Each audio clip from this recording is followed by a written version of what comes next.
Oh, there it is. There it is. It is working. Working, man. Working.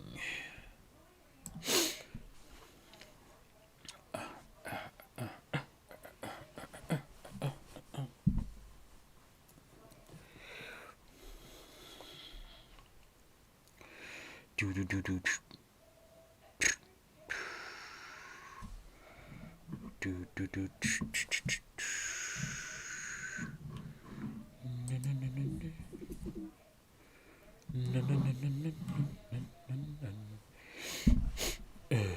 Oh, that's me. Hey there, fools. Start this thing. I'm gonna start this thing. Alright.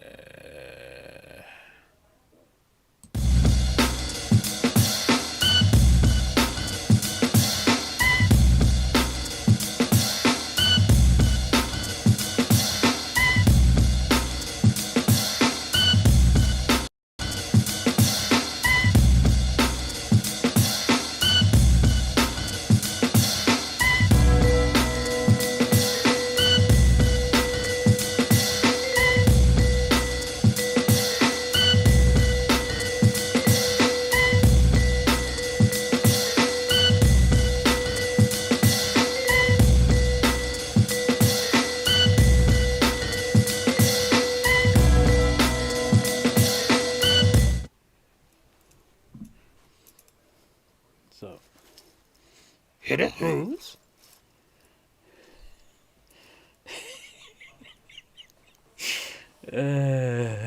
Hold on. We're too bright here. Where's the lighting? Where's my light? Oh, there it is. Gotta turn this thing down some, bro.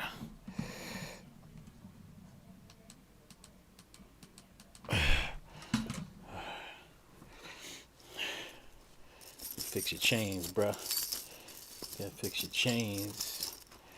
Can't believe you're a Jets fan. You're trash. They almost got Cheetah. Yeah, so as you can see, I got Ms. T here with me. Hey there, fools, how y'all doing? Yeah, so we got some things to discuss. We gonna be able to do this? Let me fix you up, man. You're a little crusty here. A little crusty. Fix your shirt. Yeah, alright, so yeah, so here we are doing our thing. You cool? Yeah, he's cool. Hold on a second, bro. Just give us 1 second. We'll be right back. Click.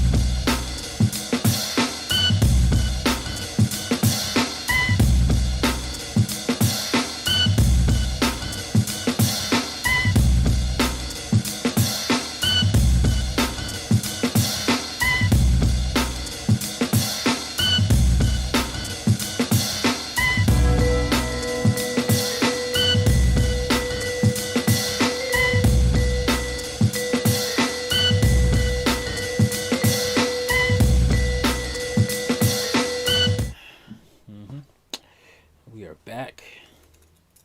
Fix my chain. Yeah, we back. So, oh, I can't see that. Uh, that franchise is Jack Gates. Trash. He's the Jets fan. I am a Tampa Bay Bucks fan. Giants fan. Giants are trash too, but um, I can't tell T what to think. Can't tell Mrs. T what to think. I'm Big T, obviously. So um, yeah, yeah. Welcome, welcome. We got some things to talk about here. That's right, fools. Um, I'm not a ventriloquist, so I'm not gonna try to be. Lavon Kason, what's up? What's up? What's up? Haven't seen you in a long time. Haven't done this in a while, so that's probably why. Matthew Shea, not a Jets fan, but wouldn't want Hill. I got issues with his character. Oh, Tyreek Hill, the cheetah. Yeah. I don't know. He has character issues. I didn't know that. I had no idea. He's one of the best wide receivers out there. So I really can't say anything about wide receivers or players having issues because the Bucks, we had some guy named what's his name, uh, Brown, Antonio Brown. So yeah, I can't really say much about that.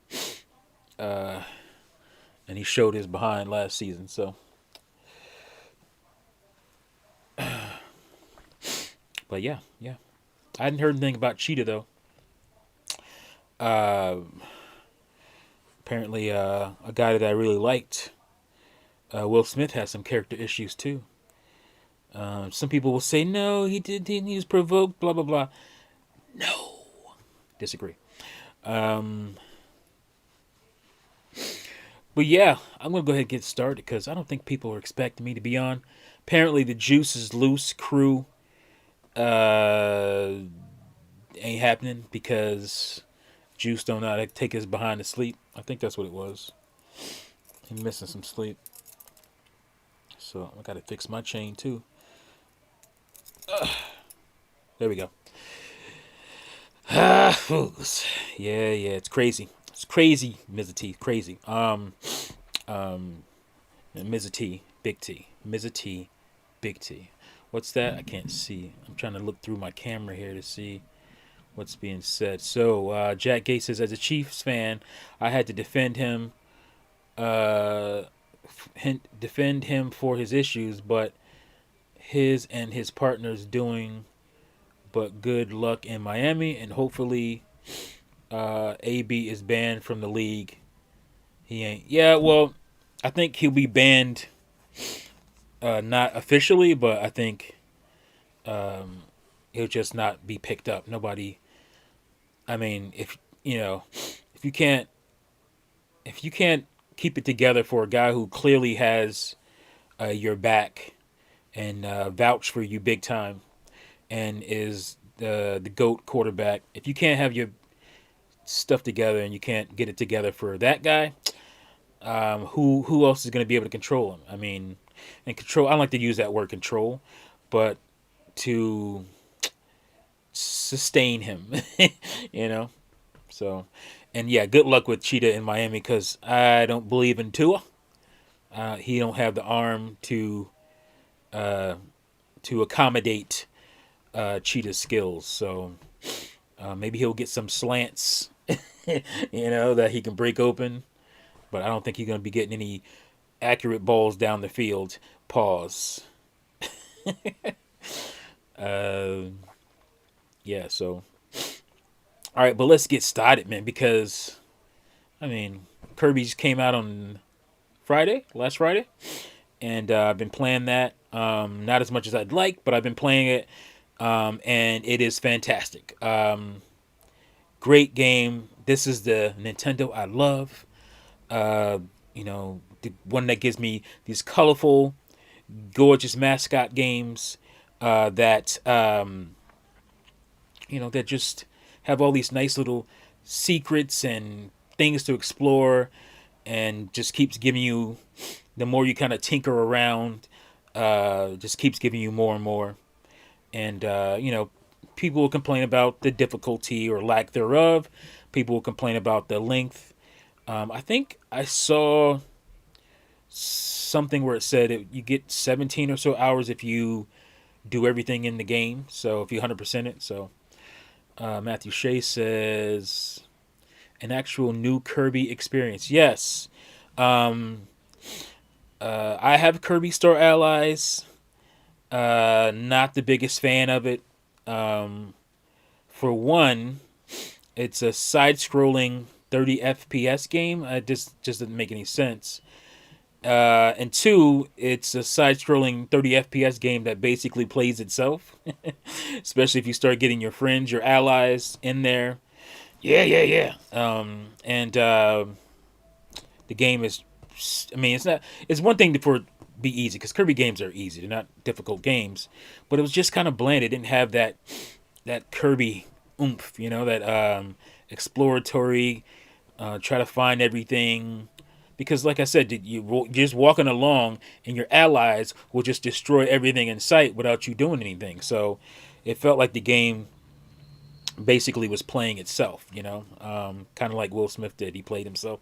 Uh, so, but here we are with Kirby's in the Forgotten Land, and my only gripe with it is that it's a 30 frames per second game. If it had been a 60 FPS game, it just would be smoother. It would be just great because, and I hear things about people saying, "Oh, well, the Switch's power and whatnot." Well, I can't go with that because Mario Odyssey, which has a lot more going on, that doesn't have a fixed camera, is a 60 FPS game. And there's others, but I'm just going to point that out because it's the most similar. It's a Nintendo game, and it is a platforming game.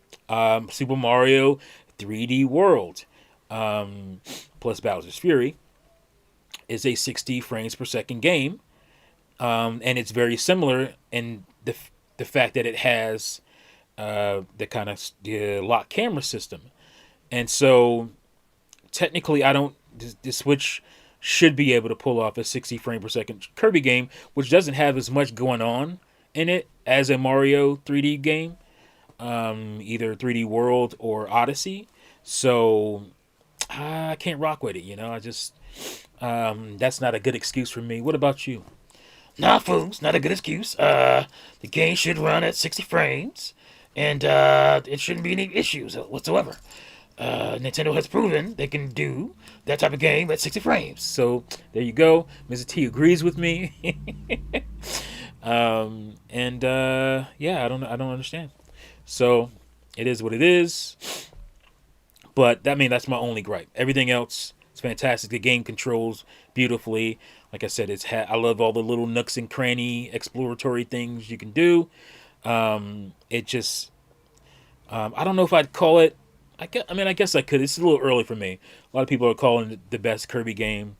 I'm still on that Crystal Shards. That might be nostalgia. I can admit nostalgia. Speaking of which, we'll talk about something that I don't have in my topics list quickly. That I actually want to do a video on. But yeah, it's just that one thing. But it has everything else. It's beautiful. The game is gorgeous. Some really cool looking cutscenes. The cutscenes look really nice. They integrate with the gameplay. They meld with it really well. So that's cool. And yeah, it's pretty cool. It's pretty fantastic that way. So what? Mrs. T has to go. Why you gotta go? Oh, you don't want. He doesn't really want to talk about it, but he's gonna take off. So just give me a second. I'll be right back, and we'll continue on with the talk. So just hang on.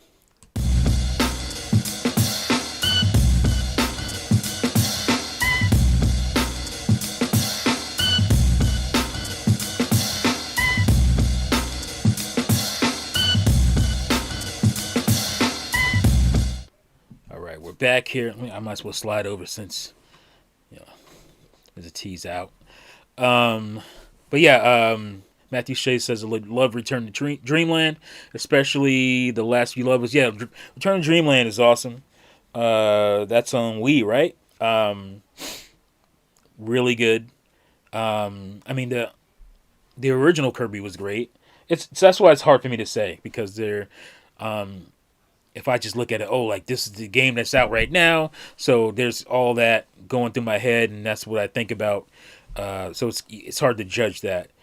Um, but it is really good. It may end up being my favorite after I've been able to completely evaluate the thing, but uh, it's very good. Like I said, Crystal Shards, I love because Crystal Shards actually has, if I'm not mistaken, from misremembering this, the difficulty was pretty good on Crystal Shards. It might be the hardest Kirby game that I remember playing, but the 3DS ones are great. Robobot, um, and was it Triple Deluxe or something like that? Um, yeah. So, but this one, like I said, is great. I'm enjoying the hell out of it, and because of my bin box, I've been playing a lot more handheld mode, um, and it's just fantastic. So don't know what else to say. I'm gonna keep playing it and enjoying that. Um, so offhand topic, I'll throw in real quick. I watched Nintendo Life, and they did a video basically saying Nintendo needs to learn from Microsoft about this, and they were talking about Game Pass, and I just thought that was hilarious that they spent like 25 minutes or so kind of praising Game Pass and wishing Nintendo would do something like it. And I mean, they're not wrong. Game Pass is very good. It is an awesome service. Um, I was skeptical of it at first. I didn't think it'd be something that I would really clue to because basically, I mean, I'm a physical games guy. Um, but I didn't understand the aspect of, oh, I'm gonna try this game that maybe I wouldn't have tried. I didn't think that it would be true because I'm pretty good at like looking out for games and figure out what games I like and want. But sometimes some do slip through the crack, and I would end up not playing them. Tunic, to be for an example, I don't think I would have played Tunic. I kind of probably would have just dismissed it as a Zelda clone, and been like, well, I rather just play Zelda. Well, I play a clone of it, but it's different. It's similar, but it's also very different.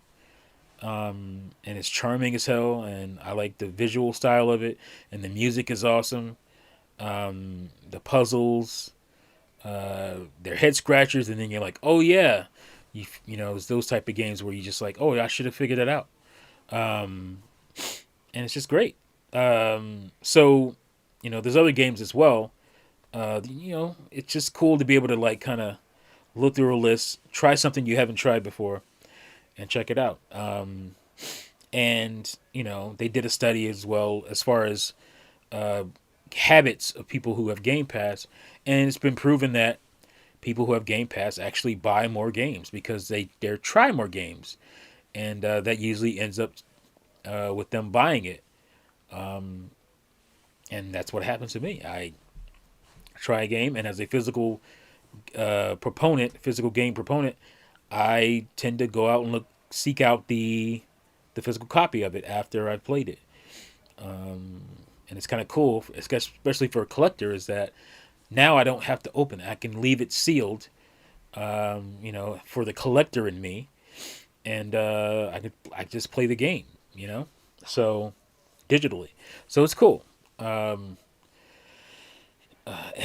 Great value. It is a great value. Like you could, you know, be in next gen gaming, buy a Series S, which are pretty available, and just get Game Pass, and spend $320 some odd dollars with taxes, and you have access to hundreds of games, online gaming, and all that good stuff, and it's pretty good. It's pretty good value. So just wanted to throw that in there, as well as Another topic being the best Nintendo console. Again, I'm not gonna evaluate this fully because I want to do a video on it. I saw Player Essence did. I think he's done like a couple videos talking about this. He had a recent one where he was talking about Kirby and saying, basically he felt like the Switch was the best Nintendo console. And I'm like, the parameters were kind of weird because he was like kind of dismissing some things about other consoles, which I thought was not fair. um, but like I said, I'm going to get into it myself. But I will say, if you're looking at it from a Nintendo games or Nintendo console perspective, what served Nintendo fans the best, the Switch isn't even better than the Wii, as far as I'm concerned. And I will, in that video, present that case. I do have a video that has kind of touched on some of the ideas, like that I'll be presenting in the best Nintendo console video. And that video is called it's one of my versus videos. It was Wii, GameCube versus Wii. So if you want to check that out, go check it out. Because there will be some points from that I'll add to this video. But man, if you actually really break it down, you know, the Switch is not even better than the Wii as far as I'm concerned. And I get it. Switch is the new thing. It's the hotness, new hotness. It's selling really well. People like the portable nature of it, and all that stuff. But again, if you actually break it down parameter wise, like function, feature per feature, game by game, it's not better than the Wii. Let alone any other console that I might prefer. But again, I think my biggest issue with OJ's video was he kind of dismissed kind of outright because of nostalgia. I just thought that wasn't really fair. It's like, oh, I'm just going to say your points are nostalgia. That's how I felt. I mean, I could be wrong, but that's just how I felt when he said, once you take away your nostalgia. But how do you, first of all, you have to declare what somebody else's nostalgia is, and then you're dismissing that. So it's just, I didn't think it was fair. But again, I will present my case and why I think game for game, feature for feature, Wii was better, and Wii is better, and it shouldn't be. Here's my thing: I don't have an over crazy attachment to where I think the Wii should be better or the Wii is better than Switch, and it will always be. Because if you follow me early on with the Switch, I was all in. I was saying things like it probably will end up being my favorite Nintendo console. I was expecting it to be, but things just didn't happen. And again, I'm not going to get into that now. I'll get into it with that video. I'll probably do it live. I'll get my talking points together. I'll do it live because I want it to be an interacting type of thing where I can go back and forth with you guys and we can kind of talk about it. Where it's not just me talking at you, but us kind of discussing it together kind of thing. So, yeah, I think that would be a good idea. I think I'll just get my notes together and let's say maybe Wednesday, a couple days from now, around this time we come back and we'll discuss that in a live stream. I think that's a cool way to do that. Instead of just doing a video where I'm talking at you, we'll do an interactive thing where I present my points. You guys can kind of chime in, tell me what you think. And yeah, I think that's a better way to do it. So yeah, hope you guys join me. Let's say Wednesday at 7 p.m. Be back here and we'll do that discussion video on the best Nintendo console of all time. They give me a couple days to get my notes together and really go in. So let's see what you guys are saying here. Matthew Shea says actual Kirby experience. I think I read that already. Yeah, Jack Gates. I prefer Game Pass because these publishers are pushing $70 games that are broken, and that's without the extra costs they have not told before about. Yeah, Jack. I mean, that's another reason Game Pass is really good. Uh, I mean, obviously that's more on the Sony side as far as the $70 games, but third parties are. I think I don't know about on Xbox yet. I'm sure they're coming. I feel like there's at least one game that's $70 on Xbox. Um, but if you're pushing a $70 game, and then you're putting, making it really grindy, and I'm talking GT7 here, and you're putting like cars in it that cost 200 real world dollars. That's just overly egregious. And that kind of goes to my. And I forget the big thing. Even another big thing about it is that it's a DRM always online game. Here's a game that has tons of single player stuff, but it's locked to being always online. And it's really weird especially because Sony was the company that was like making fun of Microsoft back in the day when they kind of stuck their neck out there for always online stuff. They made the little memes and little jokes. I don't know why people forget that. And I thought, now it's coming back to bite them. Or will people hold them to the account for their previous stances? How they basically clowned Microsoft for that. And I'm not a proponent of it for Microsoft either. I'm just holding Sony to their own standard because they made that a standard. But here they are completely flip-flopping on that. And I don't think, I will say a lot of GT guys, a lot of GT7 fans, a lot of Sony fans have come out and, criticized this. And that's why they came out with a statement and they made some changes, but still not good enough. Not good enough. I mean, for me, I personally don't care all that much because I was a big Gran Turismo fan up until 5, 6, maybe 6. Not as much in 6. I have 6, but I don't think I played it that much. But I turned to Forza. Forza kind of took me away from Grand Theft Auto, from Gran Turismo. So I it I'm not as vocal about it. It doesn't bother me as much because clearly I don't have 7 because no way I would buy that. What they're doing to it. It started with sport, as far as I'm concerned, with this whole.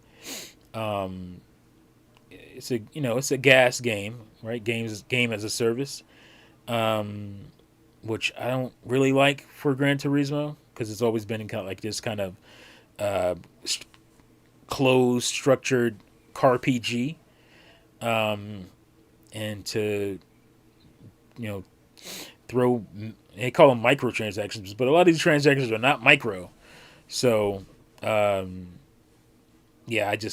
I don't agree with it. I'm not paying $70 for a game. I'm just not doing it. I refuse. Especially, it makes it a lot easier when they turn out games like this. And a lot of Sony fanboys are like, "Oh well, Sony's quality is worth that $10," and I would see tweet after tweet about that. And I'm like, really? Like, just say you just love Sony that much that you'll just take whatever they say and you rock with it. Don't give me this, oh, their games are so much more quality. It's because it's not the case. Do they make quality games? Yes. Is it something that's just, oh my God, worth $10 more? No. That's just a weird defense. I wouldn't defend Nintendo for that, and I certainly am not going to defend Sony for that. So I'm not paying $70 for a game. It takes it takes a really good game for me to pay $60 for it. a game I'm really looking forward to.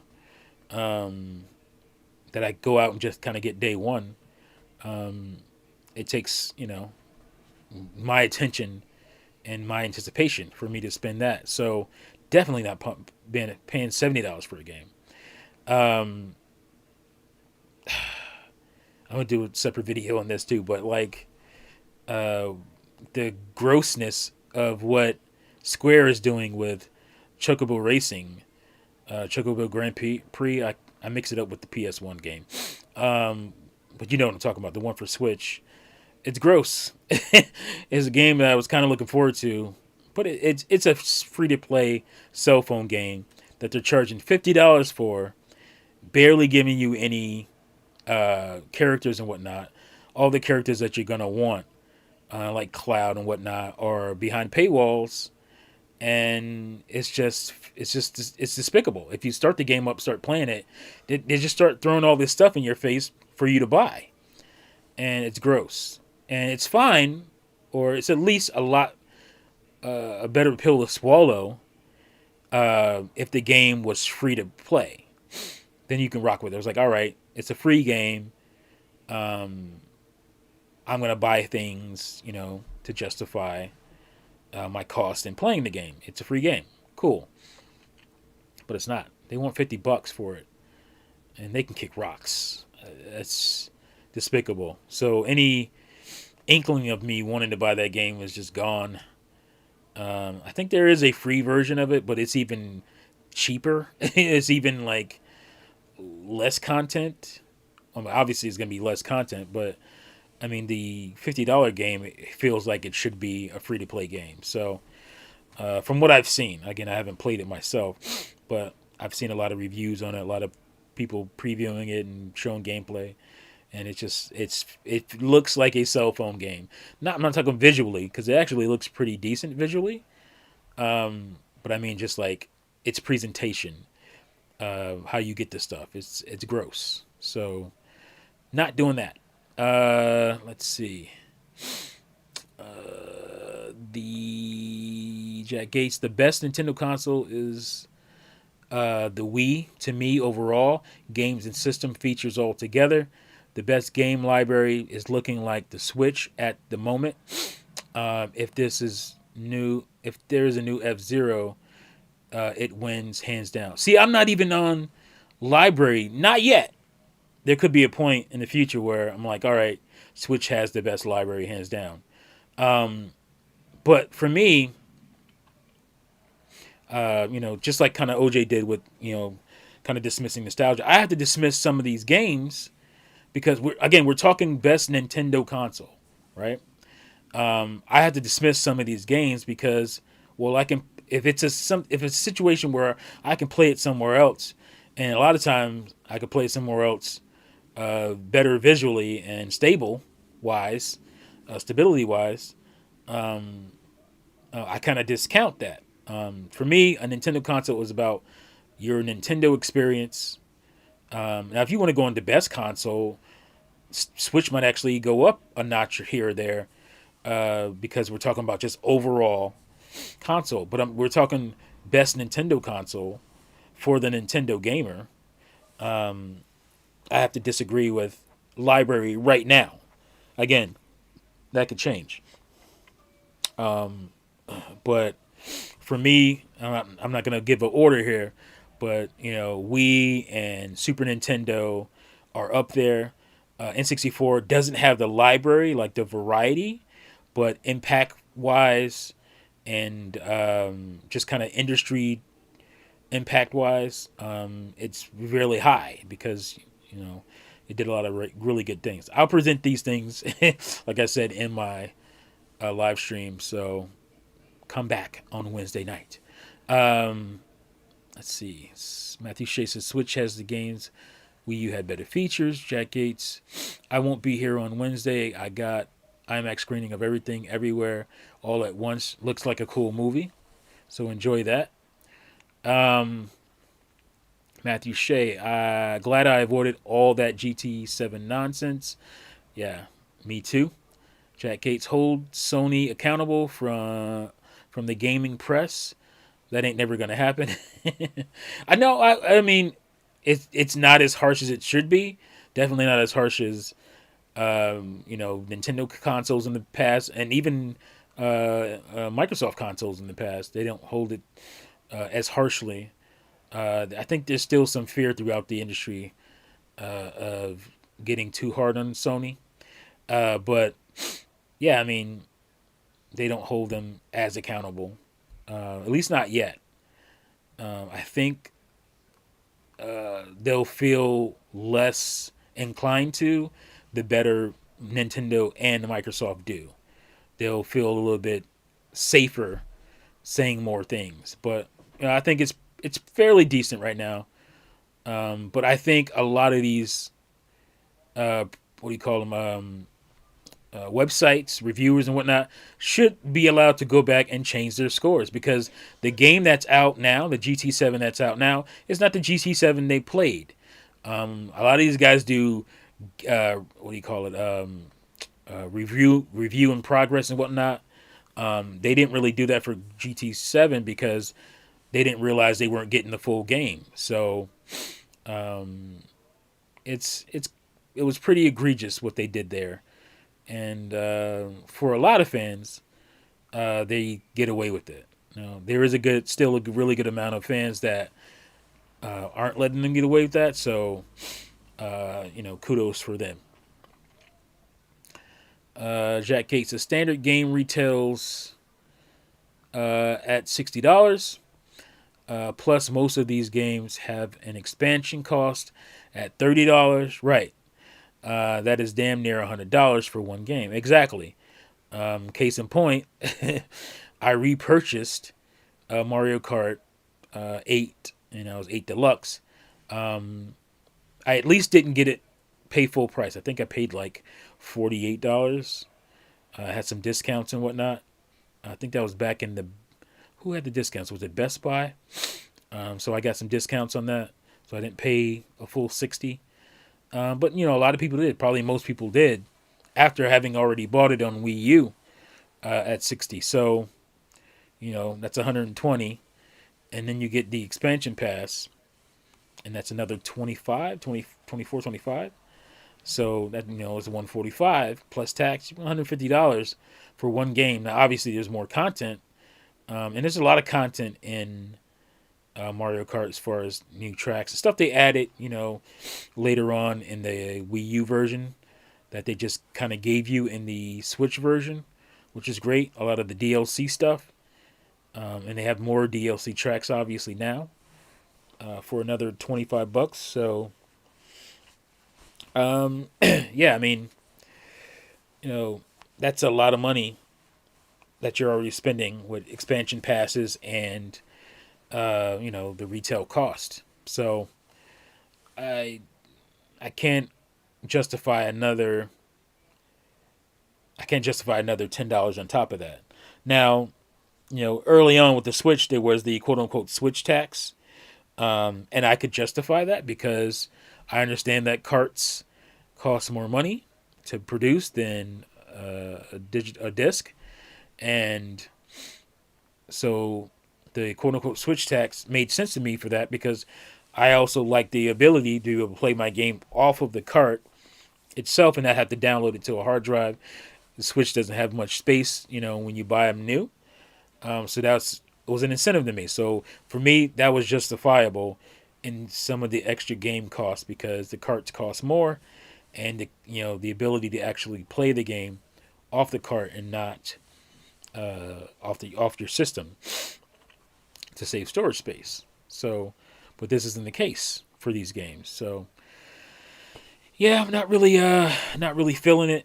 I'm not gonna pay $70. I'm just not. Never gonna pay $70 for a video game. Not gonna do it. Inflation or otherwise, not gonna do it. There is Game Pass, and there is Steam. And that is me transitioning into the next topic. And made me realize how Valve will get away with charging so low for Steam Decks, and I'm saying that it's low because if you look at comparable um, gaming computer handhelds like Neo and whatnot, those things are over $1,000, and Valve was able to get the base model Steam Deck to be only $50 more than the Switch OLED. And people were like, no way. And that was one of the things I was holding back with. I actually will have a video. I'm going to put it up in the morning about my Steam Deck experience. Like the origins of my excitement for it, how I wasn't excited for it at first. And then I kind of came around and why. So there's that. But specifically, this topic is on what I believe, because I didn't put that in that video, what I believe, how I believe Valve will be able to make up for. I don't know what the cost is. I don't know if it's really low margins for per sale. Um, every Steam Deck, I don't know if they're losing a little bit or a lot on the Steam Deck. I don't know. They haven't told us. I'm guessing that they're making barely anything on it. They're probably making a couple bucks per Steam Deck sold. Which, if you add in shipping, all that kind of stuff, they might be at a loss. And I understand that how they're going to recoup that is with Steam game sales. They're going to be able to sell a lot more Steam games to not just console players who want to play Steam games, like they would their Switch games on the go or on their TV screens. But to people, what was my point? They're not going to sell just to those guys. They're also going to sell more games to just Steam guys who are in, who like the convenience of the Steam Deck. Because for years we've heard, especially as Nintendo fans, how people love the portable nature of the Switch. How they can take it anywhere, they can dock it and all that. Sure, there's more caveats here when it comes to the Steam Deck. As far as your battery life, doesn't last as long. Unless you tweak it, you can do some things to make it last longer. But just that portable nature is going to be a big boon, I think, to a lot of people playing more Steam games. It is for me. Now, I don't even have my Steam Deck yet. I think I'll get it sometime this month, or not this month. This month for me being April. I would like to think that I'm going to get it probably towards the end of April, early May at the latest, because I am quarter two. I used to be quarter one when we got bumped. So I've just been I've been just consuming every video I can consume, reading articles about it that I can read. And I talk about more in depth in my Steam Deck video that I'll put up for you guys tomorrow in the morning. So, but yeah, I mean, the thing about me is I've just been buying Steam games. I've just been buying Steam games in anticipation. I bought a few here and there. Since the closer we get to launch for me, because obviously other people have their Steam Decks. But there was this Humble Bundle, which is awesome, in support of Ukraine, refugees and whatnot.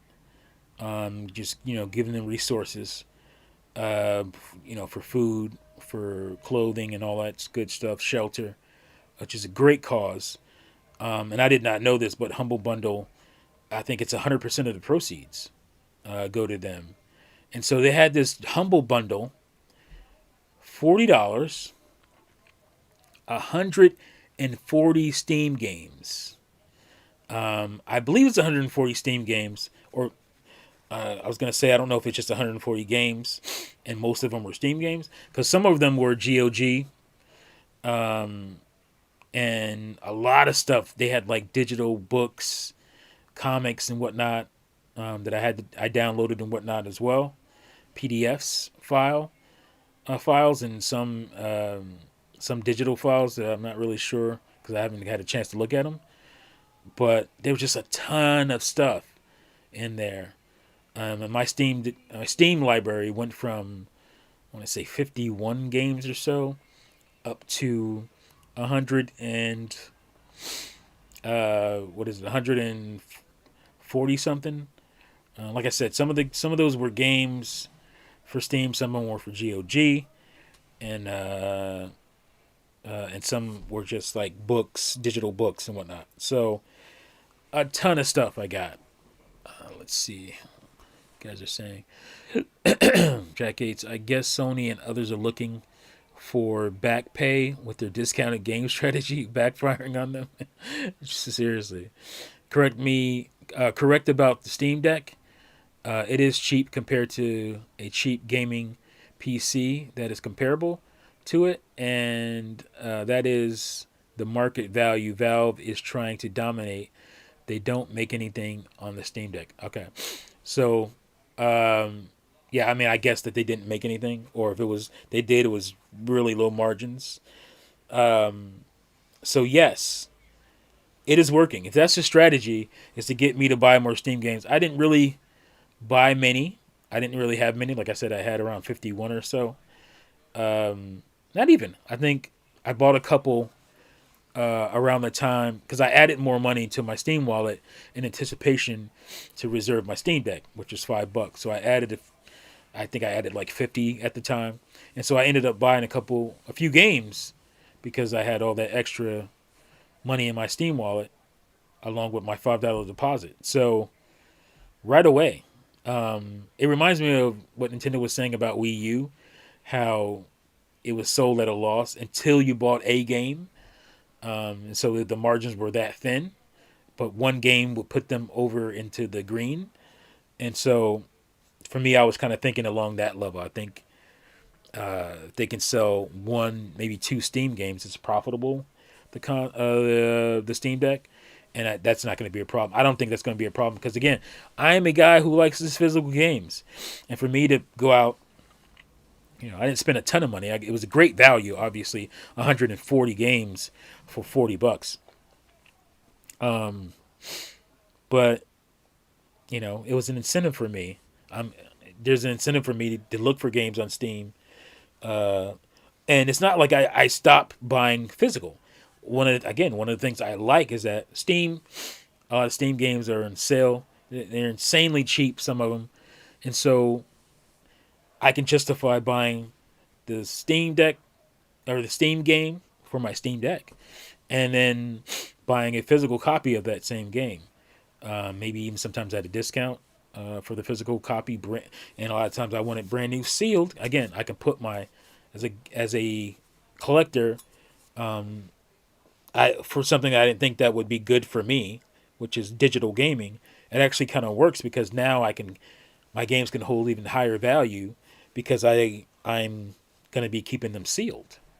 So that is a really cool thing for a collector. So I never even thought about that angle until I started buying, and still basically till Game Pass. I never thought about that angle, and then it kind of seeped into my habits with Steam and buying games for that. So, and again, obviously, I'm a console gamer. I talk about my PC days back in the mid to late 90s and early 2000s, and what maybe go off and go on and get back into it and go off it again. I talk about that in that video, so stay tuned for that. You guys can get something about that. Yeah, so that is all I really have on my Steam library exploding. It exploding because of anticipation for the Steam Deck. Steam Deck is really cool. So I have a Steam Deck channel called Full Deck. I'll be dual uploading. So I'll be editing a bit more to match this channel and, kind of what I'm doing here. And then you'll get like the full video there. So there may or may not be an incentive to watch both. So, Again, the links are in my last video. It's the top comment. If you want to find those channels and subscribe, go ahead and do so. But I will be dual uploading with some tweaks to fit the channel here better. So for that and for Nintendium stuff as well, I'll be doing dual loading or dual uploading.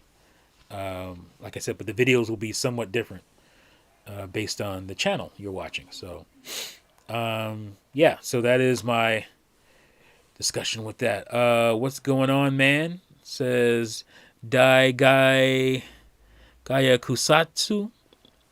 What's going on, man? Hope you're great. Yes, I am. Same to you, Dai. I'm doing pretty well. I'm tired because I'm working a lot. And again, if you didn't see the last video, I'm hoping to do this, I don't know, full-time or as a part-time thing at least, initially, so I can do more videos and keep up with these channels that I'm working on. So I got skills, man, and I feel like, a lot of guys come on here who have this as a job, that YouTube is a job, and there's nothing wrong with that. A lot of people clown people for that. It's weird because this is good, this is a good job to have if you're doing well. Good old Mrs. T says Lucid. Yeah, so it'd be great to be able to do this more. My problem was a lot of guys who do this full time are lazy. Like their channels to me seem lazy. Like, and my biggest thing is that they only chase the videos that would make them money. Why? You have all the time in the world to make YouTube videos. And why not just do videos once in a while that you actually have passion for and want to do, and not just chase the algorithm? I just think that's kind of lame. Like, you can still do those videos, but stop being lazy and do more, fun videos, more videos that you actually want to do. More side videos. Yeah, you might not make as much. So what? You still have your revenue stream. You can do 2-3 videos a day. When you're doing this, you don't have to like put out 2 or 3 videos a day, but you can produce 2 or 3 videos a day. If you're not doing anything else, if this is your full-time gig. So I just think it's lazy, and just to only make videos that will make money. Why do that? I don't think any artist does that. Sure, there are artists that just make crap that everybody will consume. But I just what's this? You're saying, I respect content creators. It's rough and just as much grind as a normal job. Yeah, it can be. But my problem is with the guys who don't put a little bit more effort into it. They're just kind of coasting because they have high subscriber counts and they get a lot of what's that word? Not traction. It's a similar word. You know what I'm talking about. Mr. Gamer 1992. Oh man, damn, Mr. T. I remember I used to watch your videos. Nice to see you again. Welcome, Mr. Gamer Man. Oh, Mr. Gamer Man. Mr. Gamer 1992. I'm trying to do more. I work a lot. But like I said earlier in the video previous to this one, I'm trying to go part-time with this and then maybe even full-time. We'll see. Who knows? But I'm talking about that because I'm talking about guys who do have this opportunity to do this full-time and just don't do more fun stuff. They don't do more content, as far as they just only chase the headline stuff. It's disappointing. I wish they would do more because they have the time to do more. I don't. And I'm struggling. And I forget who it was, but somebody kind of called me out and called out a real gamer as well. You guys are always saying you're gonna do this, this, and that, and you end up disappearing for like weeks, and it's like we don't want to do that. I mean, I can't speak for him, but I feel like he's in the same boat. I don't want to do that. I want to be able to be on here every day, every other day, putting out cool content. But I can't. I just can't. I can't afford to do that. I have to work, and I have a family. I have a wife and 2 kids. So it's hard for me to do that if I'm not doing this as a job. So you guys can help with that. You can share the videos and make sure you drop by every time I drop them. So yeah, go check out that other video if you want the previous video to this one. I have links and whatnot in the top comment. So check it out. Let's see. Visored, what's up? On Will Smith, I sat there and took it. People would have called him a punk for letting someone insult his wife. So he was wrong, but his actions were understandable. I'm confused on what you're saying. On Will Smith, let me read that again. If he sat there and took it, people would have called him a punk for letting someone insult his wife. So he was wrong, but his actions were understandable. It's funny to see conservative clutch pearls on Will when they go on about tradition roles. What is more traditional than a man defending his wife's honor? Yeah, okay. Do I get into this now? Where am I in my topics? Why not? I'll just get into it. All right.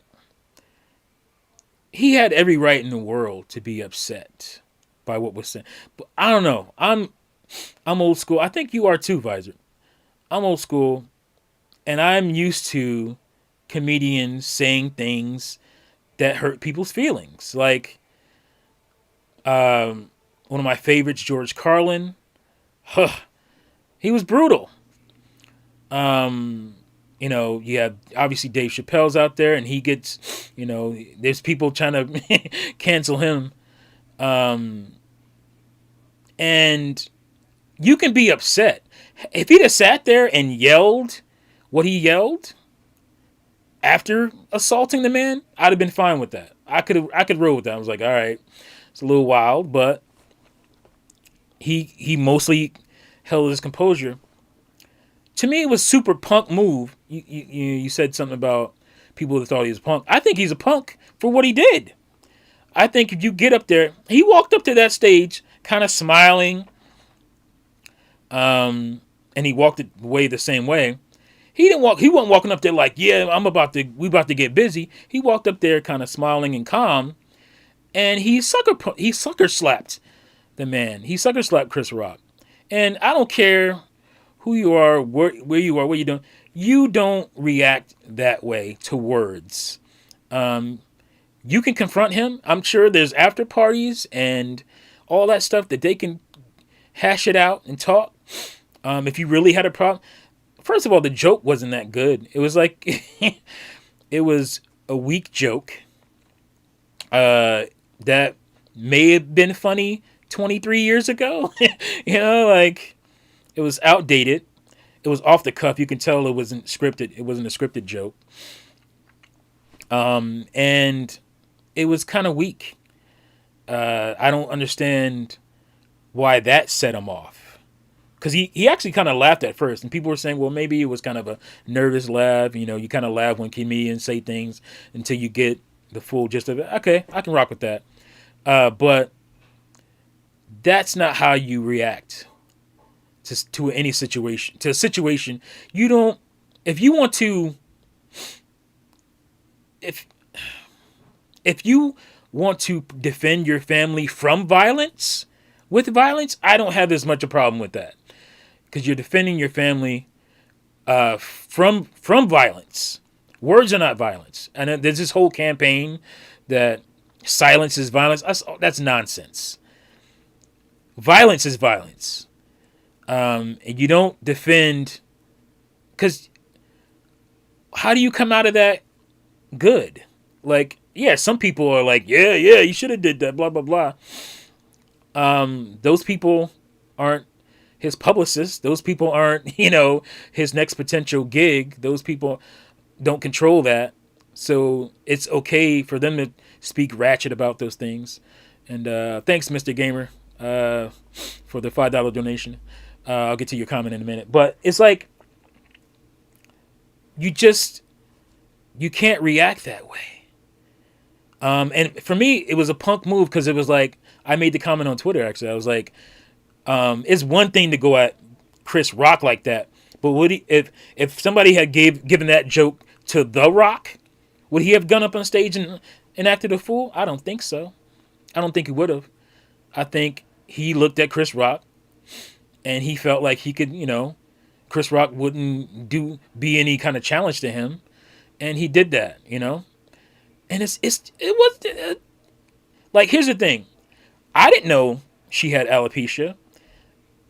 Nobody really talked about it. I guess she has on her show or whatnot, but I don't think Chris Rock's sitting there watching her shows. Like, I don't know him to be a kind of like mean-spirited guy. He does jokes, but I've never seen him do mean-spirited jokes. I don't think he would have done that, especially in that venue. So I tend to think he didn't know. And then again, it is a, it's not like she had cancer. It is a situation where, she has hair loss and whatnot. But it's not like Jada Pinkett looks terrible. She doesn't, she looks great. She looks great with it. I didn't know she had it. I just thought it was a style she was rocking at this moment. So, and I would think a lot of people did.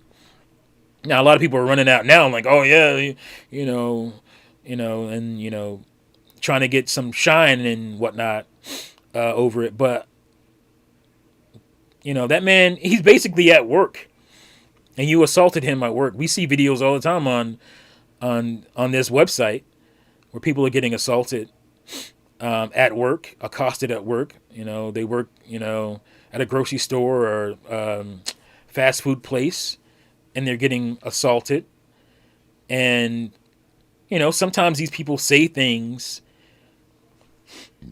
to customers, mostly after they've been themselves disrespected. But that doesn't mean you go to blows. And to slap a man, and I'm like, it just bothers me so much. Like, I wouldn't care probably as much if I didn't like Will Smith. Like, I grew up with Will Smith, from the 80s, as Fresh Prince to now. And I've been a huge fan of his. And I've always kind of, I don't want to say I've defended him because he hasn't really done much. I mean, I defended him at times, because of what happened with, I can't remember her actual name, Aunt Viv, the original Aunt Viv on Fresh Prince. They've had this feud forever that I guess they kind of squashed with the reunion show. But they've had this feud forever, and I've always been on Will Smith's side of that. But I had never seen this side of Will Smith. So now I have to go back and rethink, all these situations where it's like, oh, I was on his side. But if this is how he acts, if he's, and I don't say he's thin skinned, because, when you're a star as big as him, you hear a lot of crazy stuff. A lot of people disrespect you and whatnot. And I don't think it was Chris Rock's intention to sit there and disrespect them. They were sitting in the front row. They're huge stars. Look, Ricky Gervais has said way worse to people, and they didn't react this way. And another angle for me, and I know a lot of people, not that. Another angle for me was like, this was this is the first show ever produced by a full black team, African American team. And you had the movie, the Coda movie, where you had hearing impaired stars winning, and it was just, and these, again, go back to 2016 when you had Jada Pinkett and Will Smith and others wanting to boycott the Oscars because Oscars so white, right? So is this Oscar so black? You have a black dude running a show, a full black production crew, and you act a damn fool. To put it loosely, you act a damn fool when all these people are getting this shot that they deserve, and this is how you act. It just makes everybody look terrible. I can already see the memes coming from the conservative side. Oscar so black. This is Oscar so black. You guys complain about Oscar so white. This is what Oscar so black looked like some BET rap awards where people are just acting. You know how those sometimes get. They're not always that way, but it's just a bad look. You got to look even outside yourself and look at the total ramifications. And Will Smith is the type of guy who's been very calculated, very, I don't want to say safe, but he's been very calculated with his perception, and how people view him, and his, how people see him. And yeah, that's out of character. And people are like, oh, it's justified because he's been getting so much crap. I'm like, okay, but all that crap coming from Chris Rock? I would say 99%, 99.99 whatever percent of the stuff that Will Smith and Jada have been dealing with was not coming from Chris Rock. He just took it out on him. And so you're saying it's fair to take your anger out on one person?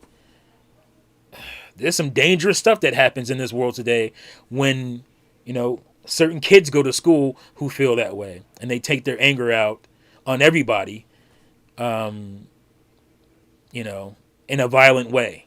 So I can't condone it. And the Oscars came out, they're like, we don't condone violence. Well, you kind of condone violence because a man got up on the stage and assaulted another man who was working for you, and you did nothing.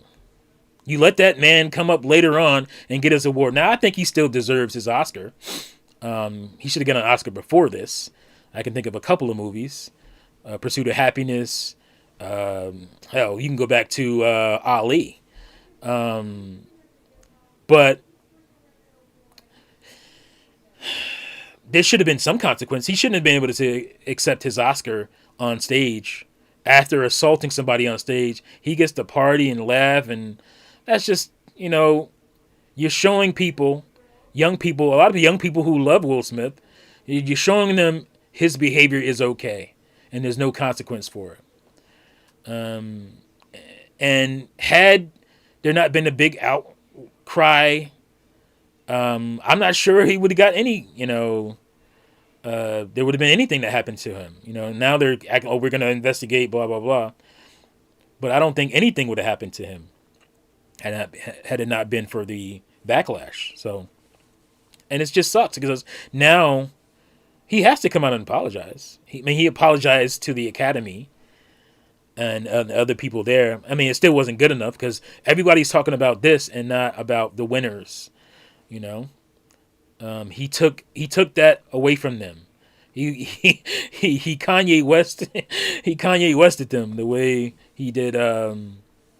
What's the girl's name? The singer girl. I can't remember her name right now. But yeah, I mean, that's just not cool. It's not. You're not that made you look like a punk. To me, that was a punk move. The whole thing, getting up there, walking calmly up to him, not yelling. If you were walking up there yelling at him, blah blah blah blah, he would have known that this was serious and maybe he should defend himself. But you walked up there calmly, and you slapped a man. To me, I feel like there's a couple things you don't do. You don't spit on a man or anybody, not just a man. You don't spit on people, and you don't slap them. You know what I'm saying? And I just know what's gonna happen. I just see it already. The way, and we shouldn't care, but where it's gonna, oh, this is gonna look bad on black folks. It just is. You have two prominent black dudes up there, and one just acts a fool. Now you can say again, Chris Rock's joke was in poor taste. Again, I don't think it was malicious. I don't think he knew. Personally, I don't feel like he would have done that had he known. Again, because Jada Pinkett looks good. It's not like she, you feel like cause I've seen people with alopecia. Sometimes they have spots here, there, and everywhere. Um, at least right now, she didn't have that. Uh, I just thought it was her style, and I think a lot of people thought that, and a lot of people are pretending like they knew this whole time that no, that's what she had. Nobody ever talked about it. So for him to do that, man, I said on Twitter, I'm embarrassed for him and other people, and I'm ashamed of what I saw. Um, uh, there are going to be people who, like LT is saying here, put them as victims and whatnot. But to me, they look so much like villains right now. And especially Jada, you know, it almost felt like she kind of did the Godfather look, go handle that, um, and that's just really unfortunate. And a lot of the stuff, a lot of the backlash, a lot of the heat they've been catching over the last few years is of their own doing. It's not like people have been making up things. Yeah, there's been rumors about, stuff that people have no business knowing about, which is their marriage and whatnot. No, people have no business about that. If they haven't said anything about that, I think that's a little bit beyond the pale. But again, that's just part of being mega stars. Some stars don't have to deal with that because they're not on that level, but some stars do. I don't know if I read Mr. Gamer's comment yet. Let me read it now. Have you been playing games recently like Elden Ring or maybe even the new Kirby game? Anyways, hope you're having a good day. Yes, I talked about Kirby earlier. I'm definitely playing Kirby. Elden Ring, I'm waiting on my I'm playing Bloodborne right now. And depending on how I feel coming out of that game is going to determine whether or not I play Elden Ring because I've never been a Soulsborne fan. I can deal with difficulty and whatnot, but my biggest problem with Soulsborne games is I think there's some tedious. It's one thing to be difficult and one thing to be just like tedious. I think there's some tedium when it comes to Soulsborne games that bother me, but I think overall biggest thing is being a Nintendo fan. I like colorful, vibrant worlds, interesting worlds, and not just worlds, but game design levels. I mean, I just never see that in Soulsborne games. They just turn me off aesthetically. You know what I mean? Like visually, they're not games I just like to be in. So I don't know if that's fair or not, but so if I can get through Bloodborne, then I will pick up Elden. Let's see. Let's see. Am I right under that? Oh yeah, I missed some of these up here. All right, so um, Lucid says it's mostly people complaining about things or complaining about the complainers. Yeah, love the people who complain about complainers. Uh, Visor says on Will Smith if he. Oh, I read that already, right? Yeah, the punk comment. Yeah. Matthew Shea, Chris Rock had a whole show to finish presenting. Is he gonna start a brawl on live TV? Exactly. Like that's my thing. It's like he ain't gonna do nothing, or you mostly believe he won't. I would have probably lost my cool and said, "F this show. You ain't gonna come up here and slap me on stage in front of all these millions of people and just walk away." And you see how he walked away? Like, wow. Um, but yeah, like that was the circumstance. He was not going to, and I don't know. I don't know how Chris Rock pulled it off. He went on. He was obviously shaken. I don't think he was shaken from worry, or he was. I think it was just the disrespect, the shock from what happened, that threw him off a little bit. He came around and finished his thing, but he was presenting an award for, I think it was what, Questlove's documentary that just totally got sidelined and butchered because of what had happened. I mean, that's not fair. To me, you made it about yourself, Mr. Smith. When you did that, screw everybody else. I'm gonna blow this whole show up, so I don't look like a punk. Like, because you want to defend your wife against a joke. Like, I don't know, man. This is different. This is a different world we live in. I feel sorry for comedians. Here's my thing. If you're gonna tell, and I've always felt this way, if you're gonna tell a scathing joke, a on the edge, on the cusp joke, make sure it's a good joke. Like, it wasn't a good joke, and that's, to me, that's why I feel like it shouldn't have hurt as bad. It's like, that was a pretty whack joke. Why are you acting a fool about that? And people were saying, "Oh, this is history." This people making up their own narratives about this, right? They're like, "Oh, he said something about Jada before." Yeah, let's go, because everybody's talking about context. Let's go to context. Context of what he said about Jada before.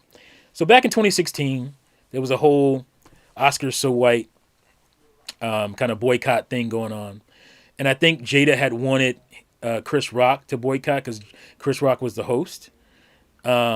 He decided not to, which is, completely on him. He wanted to secure his bag. Nothing wrong with that. Because you guys have secured your bags, so why can't Chris Rock secure his? But he went on, and his joke wasn't about. It wasn't a personal attack. That's what I can't rock with. I can't rock with personal attacks. He made a joke about the situation. He's like, I think his joke was like, Will and Jada, they wanted me to boycott, or they're going to boycott the Oscars this year. And it's like, so he made a joke about saying, oh, Jada Pinkett boycotting the Oscars is like him boycotting Rihanna's underwear or something like that. Like, he wasn't invited. Like, so what's the big deal what you boycotting? I thought it was a pretty funny joke. It was pretty funny. Again, it wasn't a personal attack. It was just a joke about a situation that was going on. This joke wasn't. Some people took it as a personal attack. Again, I don't feel like he was trying to make it seem like way, but I understand people seeing it as a personal attack. I just think, he was making an off the cuff joke. He had to get a joke in on, because Will Smith was a big guy that day, and maybe he didn't have anything written, and so he had to get a joke in, and it turned into a joke about Jada Pinkett, her hair. And it wasn't a joke about her hair. It was just saying, just like G.I. Jane, she's going to be in G.I. Jane too. It was not a good joke. But I don't think it was a personal attack. Assaulting a person on stage, that's a personal attack. And again, where was that energy for all the other hundreds of people who had something to say? I don't know if I'm right or wrong about this, but didn't 50 leave you a really messed up message during the entanglement situation? Did you have that energy for him? So it just looked weak. He went after little Chris Rock, who ain't gonna fight you, especially on the Oscar stage. So it was weak. If he wanted to be looked at as a defender, again, some people will feel that he is. I feel that those people are very wrong. He just looked weak to me. I've never seen Will Smith look weak to me. And like Jonathan R is saying, G.I. Jane was a badass. She was. It was a weak joke. It was weak. It wasn't scathing. Like bald dudes who have pattern baldness. You think they don't get jokes at them all the time? And again, oh, it's the woman. Well, women make those jokes too. you know? What if Amy Schumer had got up there and said that? Would it have been okay then? I'm pretty sure Will Smith wouldn't have smacked her. I think there's a double standard, and I don't know. I feel like it's weak sauce what he did, and it's gonna be hard for me to get back, for him to for him to get back in my good graces. I mean, not that it matters. I mean, he doesn't care about me, but I feel like his image is tarnished. He tarnished his image with this one, his image to me wasn't tarnished before. Sure, he was catching flack for what his wife. I mean, again, his wife says a lot on the Red Table Talk. Like she puts a lot of their business out there. And is it not fair game if they do that? He had a book where he disclosed a lot of stuff. I think it's called Will. Is that not fair game to talk about, discuss? You know, comedians are going to be comedians and joke about that stuff. Again, the Oscars hire these guys to come on all the time. Oscars, Emmys. They hire these people come on all the time to knock these actors down a peg or two with jokes to make them seem more relatable. This ain't helping. This is not helping relatability. It's really unfortunate. Let's see. LT says real talk. Hey, it's RJH says Miza, not Micah. I don't get that. Just saying there. Visor. Oh no. Hey, it's Visor like Micah T. Oh, Mike. Okay, you're fixing it. Okay, gotcha. Matthew Shea. I don't think I've seen a headline for what won movie of the year. It was Coda, I believe. But yeah. LT. Anthony Bird. It's gonna paint Will and Jada as victims, no consequences. I think they'll be, by some corners they'll be painted as victims, but I think they look like villains also in a lot of other corners. Because a lot of people are like they should take the Oscar back. I don't think that should be the case. He still did the work. He still deserved the Oscar. I saw it. Great movie. He was great in it. I've seen him do better. I've seen him, but it's time for him to get his Oscar type of thing. So let's see. Matthew Shea saying it's mostly just memes of Will and Chris. Right. Mostly just memes of Will and Chris and not about who won and who did what. And, Visor, I didn't know they were back together, much less she had alopecia. Okay. Visor, I don't like Souls games because I don't want to spend hours learning a pattern to defeat some boss that isn't really a boss. It's not like a fun Bayonetta fight. Right. That's another thing. Like, I don't want to be dying on low-level characters either. If you got to give me a tough boss, that's one thing. I can rock with that, But to be dying on, like, just guys out in the field, like, that's just kind of whack to me. Certain guys, but just kind of low-level, nah, I'm not cool with that. Jonathan R. G.I. Jane. I read that already. Okay, so, yeah, that's all I got to say, man. I'm just, like I said, disappointed. Again, some people will say the joke was this, the joke was that. I can understand that. I don't think it was malicious. I don't think he was trying to be malicious. Comedians go off the cuff sometimes and they say stupid things. Bill Maher, he said some really stupid things on his show, which is scripted. He got in trouble. Ice Cube had to come in you can look that up. What he said. But I don't think anybody should have walked up there from the audience and slapped him in the face over it. it's stupid. You made a whack joke and move on. Like, again, if you had all this built up anger, maybe not. Don't go to the Oscars and sit in the front row. Um, if you had all this built up tension about it, it just looks bad. It was a bad look. I explained why. Um, Jonathan R is saying exactly what I'm saying. Bad enough Kanye West hold up the stereotype of angry black man, and now Will does this. Yeah, I mean, you got Kanye West running around acting a damn fool. Um, Will Smith. Will Smith's supposed to be the good, the good guy, the clean, decent rapper, and he's acting a damn fool.